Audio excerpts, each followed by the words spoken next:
नमोकार भी महामंत्र है, गायत्री भी महामंत्र है, और इन मंत्रों में भी महामंत्र यदि कोई है तो प्रेम जीवन का महामंत्र हुआ करता है। और जहां तक मैं सोचता हूं कि यदि गायत्री मंत्र के भीतर से प्रेम को हटा दिया जाए, नमोकार मंत्र के भीतर से यदि प्रेम को हटा दिया जाए, तो मंत्र भी जीवन का कोई कायाकल्प नहीं कर सकते हैं। और यदि एक छोटे से मंत्र में भी प्रेम मिला दिया जाए तो छोटा सा मंत्र भी महामंत्र का काम किया। प्रेम बिना जग सूना, ध्यान रखना, प्रेम नहीं तो कुछ नहीं। जागर प्रेम न संचरे, ताघर जान मशान। जिस घर में प्रेम नहीं वो घर शमशान की तरह हुआ करता है। आपको मालूम है कि कब्रिस्तान में, शमशान में जाके देखना, लाशें पड़ी रहती हैं और एक कब्र से दूसरे कब्र की दूरी ज्यादा नहीं होती, 1 फीट 1.5 फीट। लाशें जिंदगी भर लेटी रहती हैं लेकिन एक दूसरे से प्रेम नहीं किया करती हैं, एक दूसरे से बात नहीं करती हैं, एक दूसरे से स्नेह भाव नहीं होता है। मैं आपसे कह रहा हूं कि जिन घरों में आपस में बोलचाल ना हो वो घर घर नहीं, किसी शमशान से कम नहीं हुआ करते हैं। घरों में प्रेम होना चाहिए। प्रेम बिना जग सूना। मानिए, प्रेम तो ऐसा शब्द है, यदि ये प्रेम का शब्द जुबान पर आ जाए तो जुबान मीठी हो जाती है। प्रेम के शब्द यदि कानों में पड़ जाए तो कानों में अमृत घुल जाया करता है।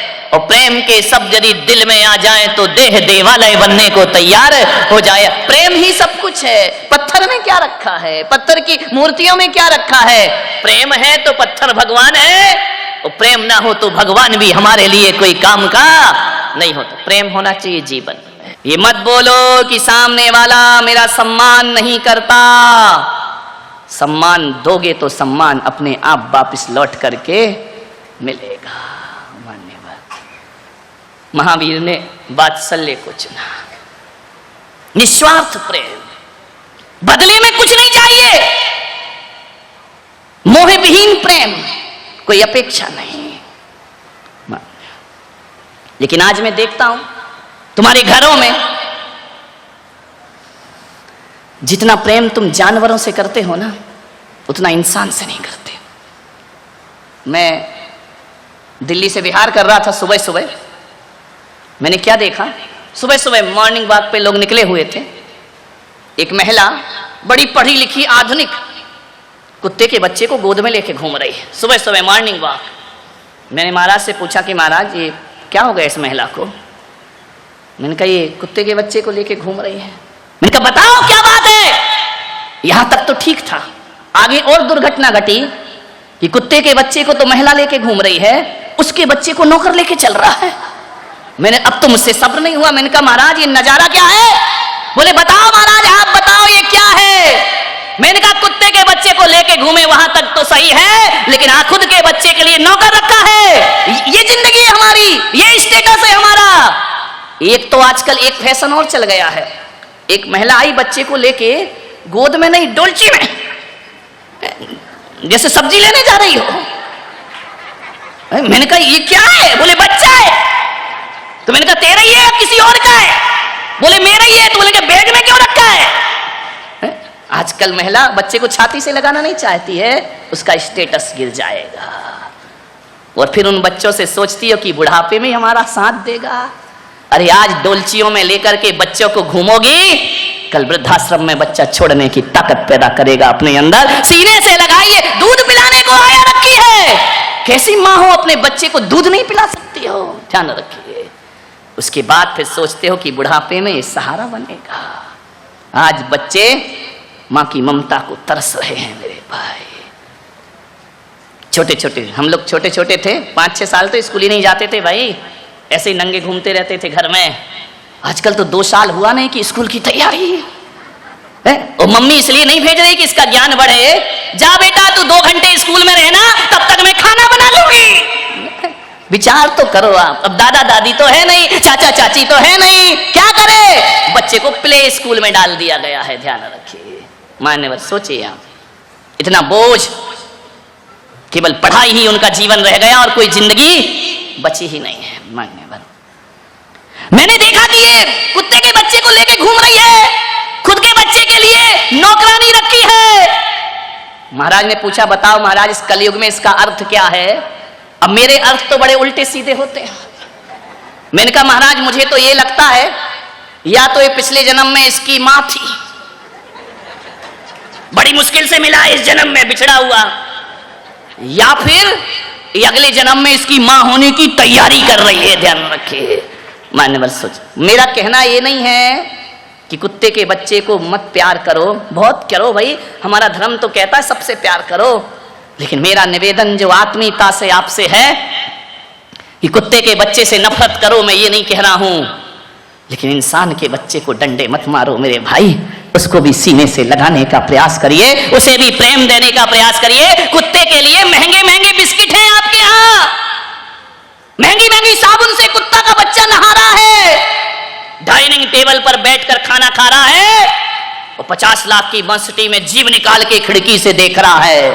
ध्यान रखना, आदमी के बच्चे के लिए पानी नहीं है तुम्हारे यहां, आदमी का बच्चा रो रहा है, देवरानी का बच्चा रो रहा है, एक गिलास दूध नहीं है आपके यहां। कुत्ते के लिए सब कुछ है।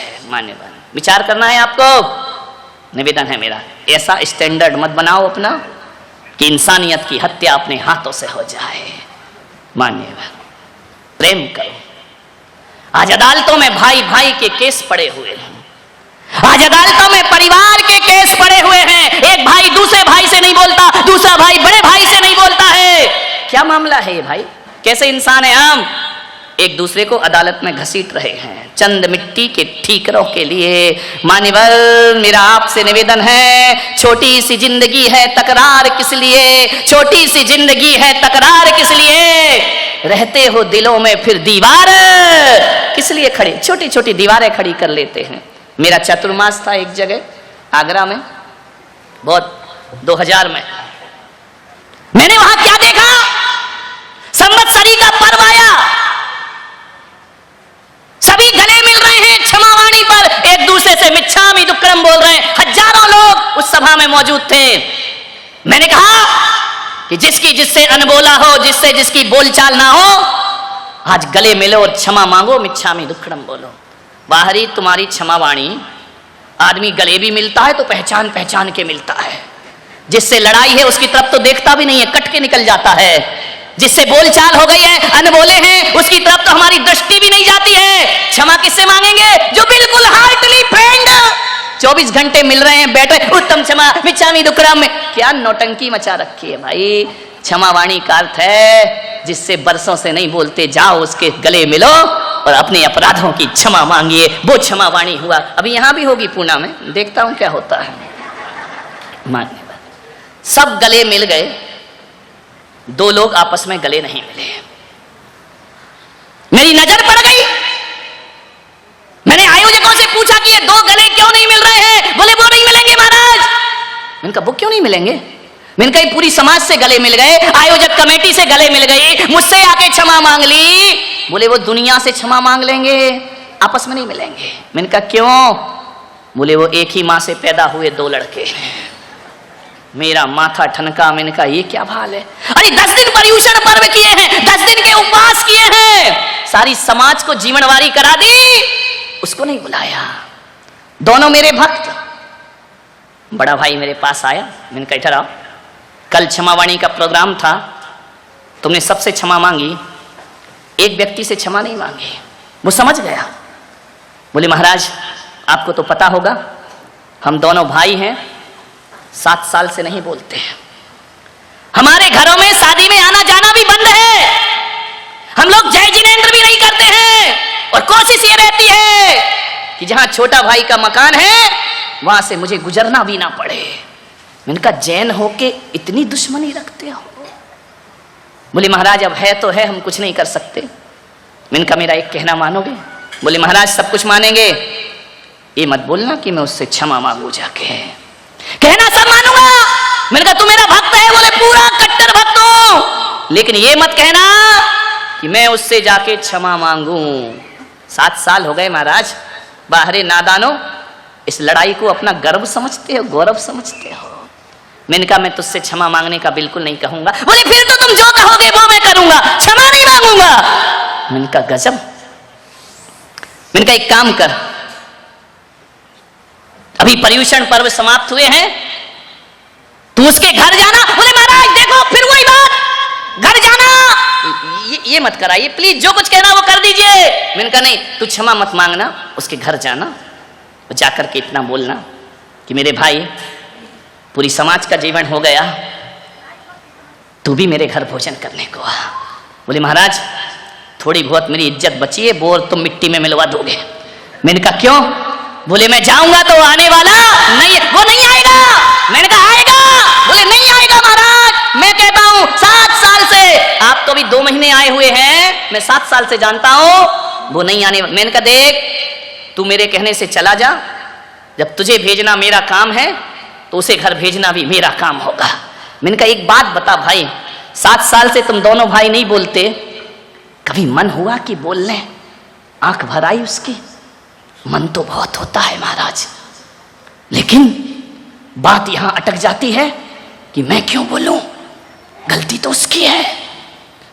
दुश्मनी का सफर ज्यादा लंबा नहीं होता।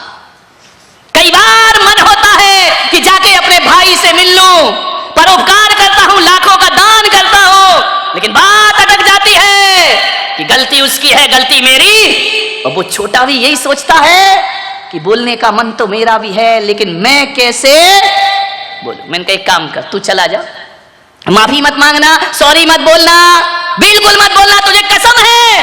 हाँ बोले तब तो ठीक है, लेकिन महाराज यदि वो नहीं आया ना तो इसके जिम्मेदार आप होगे। मैंने कहा मैं केस हाथ में लेता हूं, अब ले लिया तो ले लिया, अब क्या करें, अब सुधारना है। साधु तो उल्टी खोपड़ी का होता है, ठान ले कि सुधारना है तो फिर सुधार नहीं है। मैंने कहा जा उसके घर में। वो गया, बड़े दबे दबे से, भारी भारी पांव से, एक एक पांव ऐसे उठा रहा है जैसे 10-10 किलो के पत्थर बांध दिए गए हों। छोटा भाई लॉन में बैठ के अखबार पढ़ रहा, बड़ा भाई कोठी में गया, पैसे वाले लोग, लॉन में बैठकर अखबार पढ़ रहा है। जैसे ही बड़ा भाई पहुंचा, उसने अखबार में से देखा, फिर यूं पढ़ने लगा। बड़ा भाई गया, बाजू में खड़ा हो गया, उसने कहा यार अब तो ये छाती पे ही खड़ा हो गया आके। उसने अखबार हटाया, निगाह बड़े भाई पर गई, शब्द मौन है, ना बड़ा कुछ बोल पा रहा, ना छोटा कुछ बोल पा रहा। 2 मिनट का सन्नाटा कि 7 साल जिनने एक दूसरे की गली काट करके जिए हैं, आज ये यहां कैसे आ गया? और वो बड़ा वाला सोच रहा मैं इससे क्या बोलूं। दोनों खड़े हैं असमंजस में। छोटा कुर्सी से उठा, बड़े ने कहा देख महाराज ने भेजा है, रस्सी जल जाएगी, अकड़ नहीं जाएगी, ध्यान रख, मैं नहीं आया हूं, महाराज ने भेजा है। छोटे ने कहा क्यों भेजा है? बोले बताऊं, ये महाराज का आदेश है। बोले क्या आदेश है?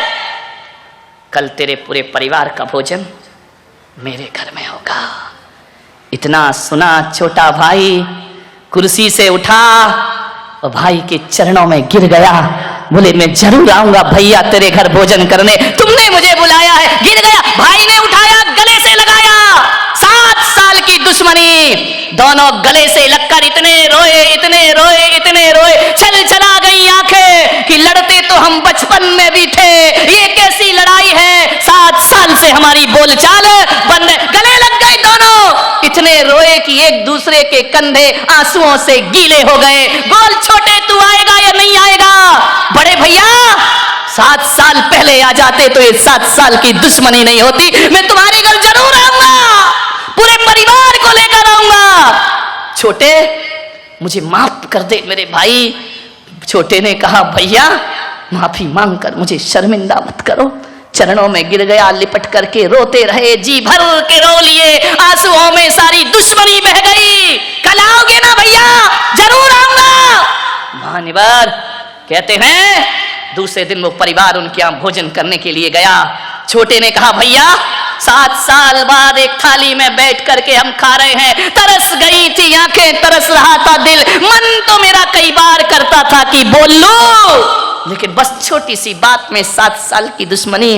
बड़े ने कहा छोटे तू सब भूल जा, दिमाग से निकाल दे ये सब बातें। महाराज ने हमारे भीतर सोया हुआ प्रेम फिर से जागृत कर दिया है, अब हम हकीकत में इंसान हो गए हैं। छोटे ने कहा भैया भाभी क्या कल आप मेरे घर भोजन को आओगे?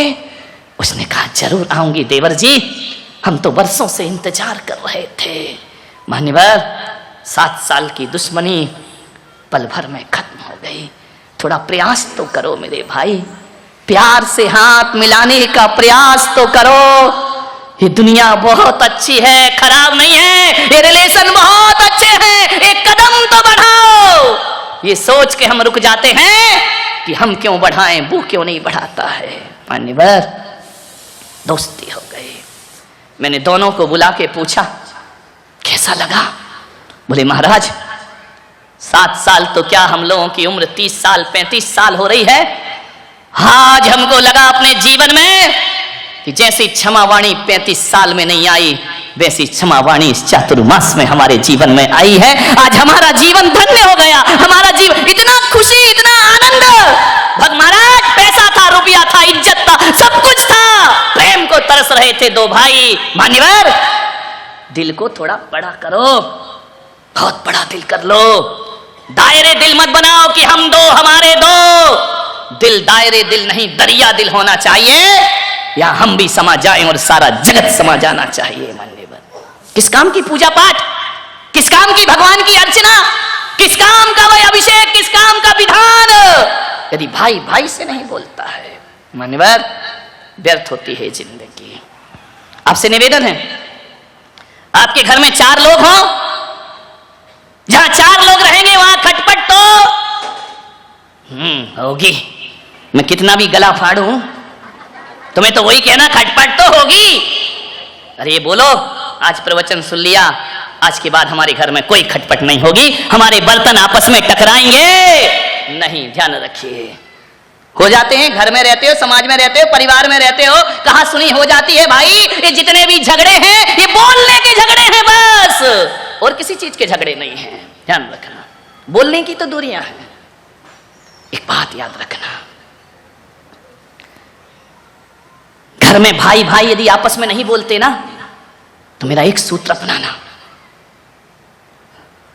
सप्ताह में एक बार, सप्ताह में एक बार ना सही, 15 दिन में एक बार, 15 दिन में एक बार ना सही, महीने में एक बार सभी सामूहिक भोजन किया करो। ध्यान रखिए, डाइनिंग टेबल पर एक साथ बैठो, सामूहिक भोजन कर लिया करो।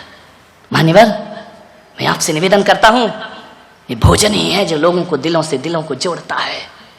यदि घर में प्रेम रखना है तो सामूहिक भोजन करो, और समाज में प्रेम रखना है तो सामूहिक भजन किया करो। मंदिरों में बैठ करके समाज में प्रेम प्रवाहित हो जाएगा। आज चतुर्मास के माध्यम से इतने लोग यहाँ पर बैठे हैं, अरे ऐसे ऐसे लोग होंगे जिन्होंने पूना में कितनी जिंदगी गुजार दी, लेकिन ये भी नहीं पता कि ये भी जैन था और मैं भी जैन थे। लेकिन इस चातुर्मास में वो होगा, सब अपरिचित दोस्त बनने का प्रयास करेंगे, भाईचारा प्रकट हो जाएगा, प्रेम प्रवाहित। सामूहिक भजन से समाज में प्रेम रहता है, और सामूहिक भोजन से घर में प्रेम रहता है। मेरे महिलाओं से निवेदन है, ऐसा जीवन मत बनाओ कि देवर दूध मांगे तो मलाई गायब, पति दूध मांगे इतनी मोटी मलाई, देवर कहता भाभी दूध में मलाई नहीं, क्या करें, ये दूध वालों का सत्यानाश हो, पानी मिला के देते हैं। बताओ बेचारा देवर भाभी में मर रहा, वो दूध वाला, वो तो प्योर देके गया है। ऐसा मत करो कि पति आए तो सब्जी में मसाला ही मसाला, देवर आए तो मसाला का मुंह काला। ध्यान नहीं, प्रेम से कहा जाता है ना, माँ के हाथ का भोजन बहुत स्वादिष्ट हुआ करता है। कभी संतों के आहार होते हैं ना, आहार के बाद उनका भोजन करना। मान्यवर बड़ी बड़ी दावतों का भोजन का वो स्वाद नहीं होता जो संत के आहार के बाद का उबले हुए भोजन में वो स्वाद हुआ करता है। ना मिर्च होता ना मसाला होता, फिर भी स्वादिष्ट होता है वो भोजन। क्यों होता है स्वादिष्ट? क्योंकि जब वो संत का भोजन बनता है ना, तो ये महिलाएं भोजन में मिर्च मसाला नहीं, भीतर का प्रेम उड़ेल दिया करती हैं। और एक बात याद रखना, स्वाद मिर्च मसालों में नहीं होता, स्वाद भीतर के प्रेम में हुआ करता है। महिलाओं से निवेदन है, आज घर जाना, आपके रसोई घर में देखना, ये पारिवारिक प्रवचन है आज मेरा, घरों में जाके रसोई घर में देखना, बहुत से डिब्बे रखे होंगे, उसमें स्लिप लगी होगी, नमक, जीरा, धनिया, मिर्ची लगी होगी ना, लगी रहती है। एक डिब्बा और ले जाना आज ज्ञान गंगा के बाद अपने घर में, खाली रखना, कुछ मत भरना उसमें, गरम मसाला, मिर्च, नमक कुछ नहीं भरना, उसमें एक लिस्ट चिपका देना, उसमें लिखा हो प्रेम। ध्यान रखना, नारायण कृष्ण हस्तिनापुर पहुंचे, पीतांबर वस्त्र धारण किए, मोर मुकुट लगाए, मुरली हाथ में लिए, सुदर्शन चक्र रथ पे सवार नारायण हस्तिनापुर पहुंच रहे हैं। हस्तिनापुर की गलियों में, हस्तिनापुर की बीथियों में बहुत स्वागत हुआ नारायण कृष्ण का, पुष्प वृष्टि हो रही है, गुलाब जल से रास्तों को शुद्ध किया गया है, नारायण पधार रहे हैं, रथ में बैठे नारायण चले। क्या देखते, हजारों लोग हाथ जोड़ के खड़े हैं, नारायण हस्तिनापुर में आपका स्वागत है। नारायण कृष्ण दुर्योधन के पास जा रहे थे संधि का प्रस्ताव लेकर कि भाई भाई आपस में मत लड़ो, दौलत के लिए झगड़ा क्यों करते हो। संधि का प्रस्ताव लेके नारायण कृष्ण हस्तिनापुर चले। जैसे ही चलते गए, एक झोपड़ी का दरवाजा खुला, उसमें से एक गरीबनी ने झांक करके देखा, मधुसूदन जा रहे हैं, नारायण जा रहे हैं, कृष्ण जा रहे हैं, गोविंद जा रहे हैं। उसके मन में आया, कृष्ण की नजर पड़ी उस पर, मुस्कुरा दिए। उस बुढ़िया ने देखा कृष्ण मुस्कुरा दिए मुझे देख करके, उसके मन में आया कि कभी ये पाहुना बनकर मेरे घर आएंगे। अरे ये क्या आएंगे, ये द्वारकाधीश, ये हस्तिनापुर के महलों में ही जाएंगे। कृष्ण मुस्कुराए, रथ आगे बढ़ गया। जाकर के दुर्योधन के दरबार में नारायण कृष्ण ने कहा, नारायण दुर्योधन ने कहा, हे मधुकांत, हे मधुसूदन, आपका स्वागत है। कृष्ण ने कहा, स्वागत तो ठीक है दुर्योधन, इस स्वागत मुझे आनंद नहीं दे रहा है, तुम भाई आपस में क्यों लड़ रहे हो। ऐसा करो, पांडवों को एक छोटा सा गांव दे दो, पूरा हस्तिनापुर तुम ले लो, वो पांडव छोटे से गांव में अपनी जिंदगी गुजार देंगे। कृष्ण दुर्योधन ने कहा कि नारायण एक बात ध्यान रखना, मैं हर चीज मान लूंगा, लेकिन पांडवों को एक गांव, मैं तो सुई की नोक के बराबर भी जमीन देने को तैयार नहीं हूं। नारायण ने कहा, समझ जाओ दुर्योधन, संभल जाओ। दुर्योधन ने कहा, कुछ भी हो जाए नारायण, पांडवों को एक सुई की नोक भी बराबर जगह नहीं मिलेगी। तो कृष्ण ने कहा, फिर दुर्योधन अब हमारी मुलाकात कुरुक्षेत्र में होगी। मैं संधि का प्रस्ताव लाया हूं, तुमने ठुकराया है, सर्वनाश निश्चित है तुम्हारा, लेकिन मैं नारायण कृष्ण सर्वनाश के पहले तुम्हें आगाह करता हूं। दुर्योधन दुर्बुद्धि को कुछ समझ नहीं आया, उपदेश दुर्बुद्धियों को कैसे समझ में आएंगे। जिसके सद्बुद्धि हो वो उपदेश ग्रहण करता है, दुर्बुद्धि। दुर्योधन ने कहा कि नारायण अब ऐसा करो, ये तो राजनीति की बातें हो गई, चलो महल में भोजन करते हैं। क्या परंपराएं हमारे देश की थी कि राजनीति की बातें अलग हैं। हमारे घर में कोई आ जाता था, दुश्मन भी आ जाए तो भोजन को पूछा जाता था। नारायण महलों में भोजन करो, मोहन भोग बना है, 56 भोग बने हैं। कृष्ण ने कहा, नहीं दुर्योधन, आज मेरा निमंत्रण कहीं और है। दुर्योधन ने कहा कि मैंने आपकी बात नहीं मानी इसलिए भोजन नहीं करोगे। कृष्ण ने कहा, ऐसी बात नहीं है, राजनीति अलग जगह है और व्यवहार अलग जगह हुआ करता है। आज मेरा भोजन कहीं और है। दुर्योधन फिर कभी मिलेंगे, फिर भोजन करेंगे। क्या लोग थे, पहले का ये जमाना था कि जब हमारे पूर्वज भोजन करने बैठते थे ना, तो आंगन में खड़े होकर आवाज लगाते थे कि मेरी आवाज जहां जहां तक पहुंच रही है और वहां वहां तक यदि कोई भूखा हो तो आए भोजन ग्रहण करे, उसके बाद मैं भोजन ग्रहण करता हूं। क्या जमाना था। शास्त्रों में लिखा है, मुनि को भोजन दे फिर निज करई आहारे। और आजकल तो महाराज को भोजन देंगे बाद में, नाश्ता करेंगे पहले। ध्यान रखना, विचार करना। पहले जब तक साधु का भोजन ना हो जाए कोई अन्न जल ग्रहण नहीं करता था। पहले का जमाना वो था कि लोग सोचते थे कोई आवे तो हम खावे। आज का जमाना ऐसा है कि लोग सोचते ये जावे तो हम खावे। ध्यान रखिए। मान्यवर दुर्योधन के भोजन ठुकराए नारायण कृष्ण ने। लौट करके आए, दरवाजा खटखटाया। काकी दरवाजा खोलो। काकी ने कहा कौन हो? अभी काका घर में नहीं है, मैं अकेली हूं, दरवाजा नहीं खुल सकता है। उसने कहा काकी एक बार तो देखो कौन आया है तुम्हारे घर पे। बोले जो भी आया हो अभी दरवाजा नहीं खुलेगा। कृष्ण ने आवाज दी, काकी बहुत भूख लगी है, बहुत भूखा हूं मैं। काकी ने सोचा कि भूखा दरवाजे पे आया है, तो हमारे देश की परंपरा वो थी यदि भूखा द्वार पे आ जाए तो फिर मर्यादाएं नहीं देखी जाती हैं। काकी ने कहा ठहर जाओ, तुम अपना नाम तो बताओ कि तुम कौन हो।